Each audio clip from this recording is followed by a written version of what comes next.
Dames en heren, het is dierendag en daarom geef ik u een hartelijk applaus. Hier is Mika met mijn hond.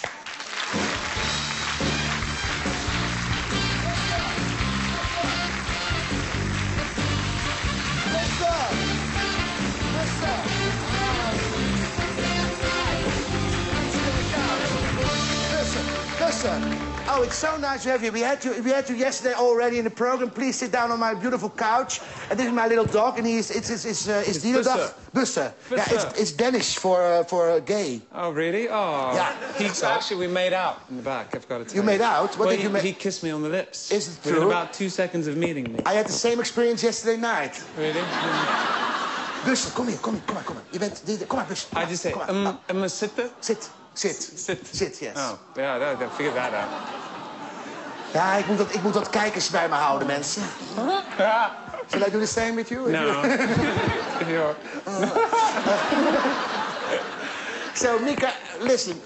It all started, I think it was 2 years ago when you had the beautiful first CD. And yes. You were 27 then. 37. 27. No, I was 23. 23. Now you're 25. Now then. I'm 26. Okay. Yeah. So you won. Yeah. Like a quiz. But there was a little rumor. Did you hear the new CD of a person, Mika? They all laugh about my dog because you don't think it is a dog. You think it is Robert Powell behaving like a dog, but it's really a dog. It's like de tv-kantine. Dit is Irene Moors. Het is normaal. Het gaat om mij. Het is mijn show, hè?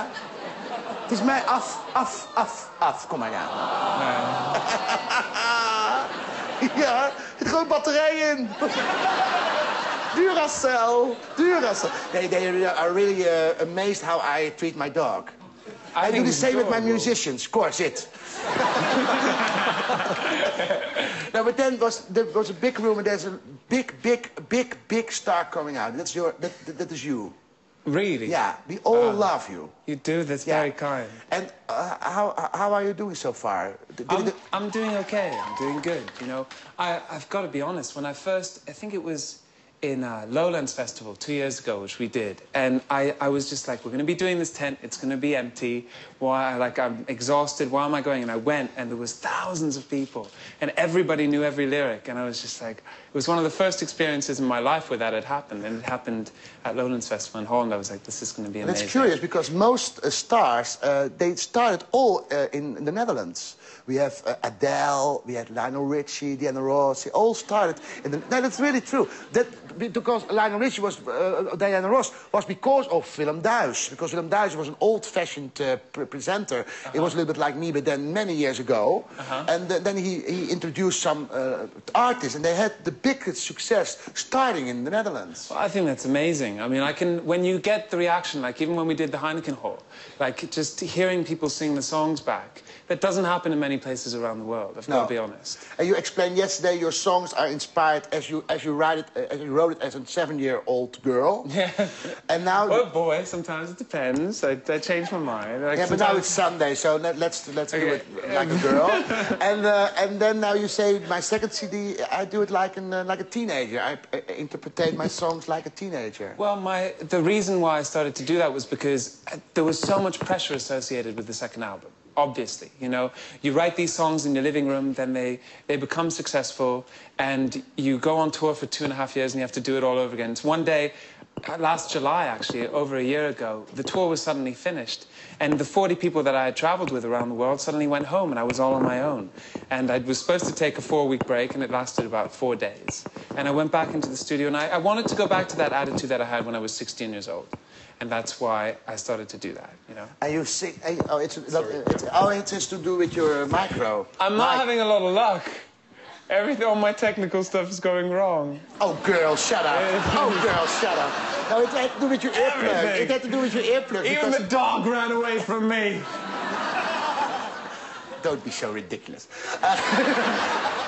And now, are you getting used to the success? Because everywhere where you come, the people are really shout, and they are crying, and they're screaming, and they're really hysterical. Yeah, I didn't see you cry or scream. I was crying a lot of times. Because when I heard the rumor that you were coming to our show, I was crying day after day. Yeah, and I sung the song, It's My Party, and I cry if I want to. Cry if I want to. Cry if I want to.